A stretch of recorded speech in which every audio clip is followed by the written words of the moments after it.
Hello, welcome back to the woods.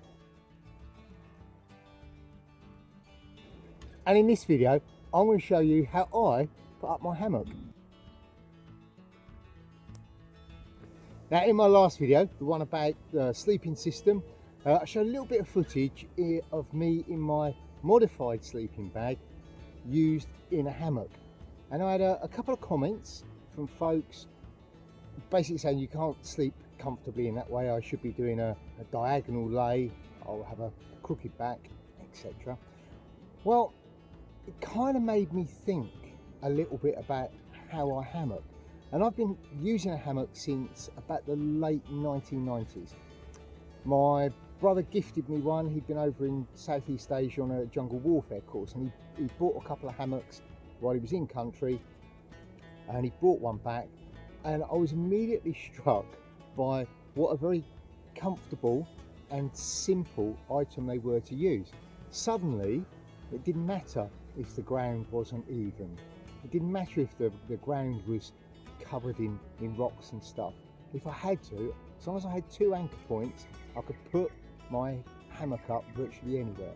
And that combined with the tarp suddenly gave me a very lightweight, simple, comfortable system that I could use to sleep out in the woods.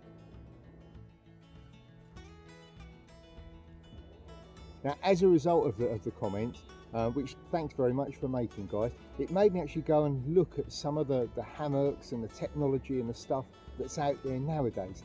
Things have come a long way since this basic hammock that my brother gifted me. And what I discovered was a world of fabulous materials. Kevlar and Dyneema. They also have wonderful features, something called whoopee slings and tree huggers and snake skins and amazing designs. And also a lot of technology and thought has obviously gone into them.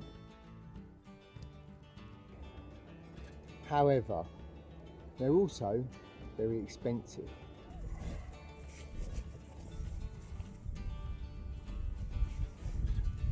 So the one I'm going to be using today is this. It's a homemade one. It's made out of parachute nylon. It's a copy of the original one that my brother gifted me all those years ago. I've been using this one about 3 or 4 years. It's very lightweight. They're very easy to make as well, and cheap to make. For those of you who are patrons, I will see if I can find the original instructions that I put up on the internet, and I'll send you them out because they're very simple, very quick to make. DD used to do one that was probably their most basic one, a simple double layer with an open side down one side. It's basically one of those, and you can buy generic ones of those on the internet. They're not a lot of money, certainly not compared to the very high-tech, very Gucci ones that are out there.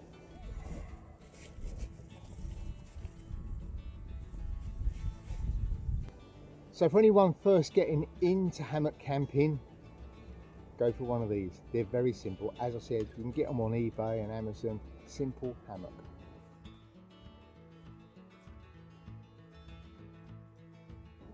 So the first thing I do is find my 2 trees. Now I don't want trees that are too wide, and I don't want trees that are too skinny. I want something in between. I also want 2 trees that are just slightly bigger than the size of the tarp that I'm going to string over the top of my hammock.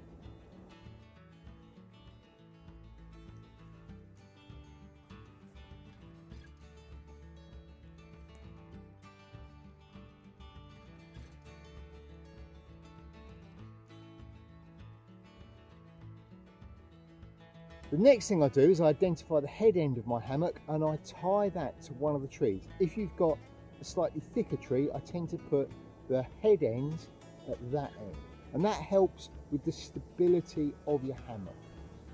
I tie it on at waist height, and I make sure that when I tie it that the 2 lines on either side of the tree are parallel. That way when I actually get into the hammock, it will stay nice and level.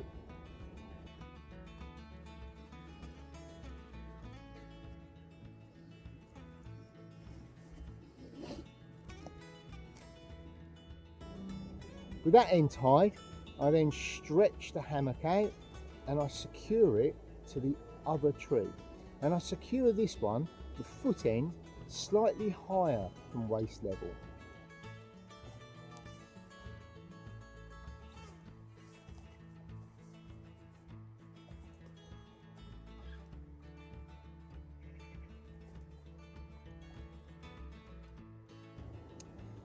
Because when I get into my hammock, the head end stays at that height because it's closer to the tree, but the foot end tends to sink down a little bit. So you always set it a little bit higher. Not much, about 3 or 4 inches I find is just enough.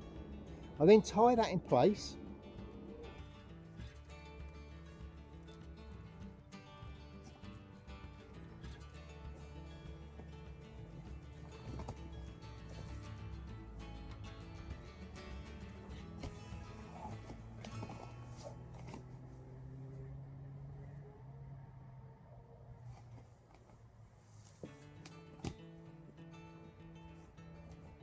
And with that done, I then sit into my hammock. And I sit in, I bounce up and down a little bit, I'll lay in it. And what that's doing is that's stretching out all of the lines. I'll then get back out of the hammock and then retie the foot end and really stretch it if I have to, and put my foot against the tree and heave back.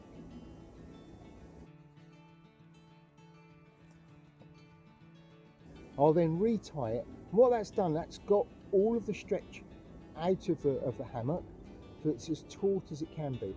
And that way, when you're sleeping, it's keeping you a lot flatter. If you just string it up and get in it, what you end up with is during the night, it will sag down like that, and you'll get quite a sore back. By keeping it as flat as you can and as taut as you can, it gives you a much more comfortable night's sleep.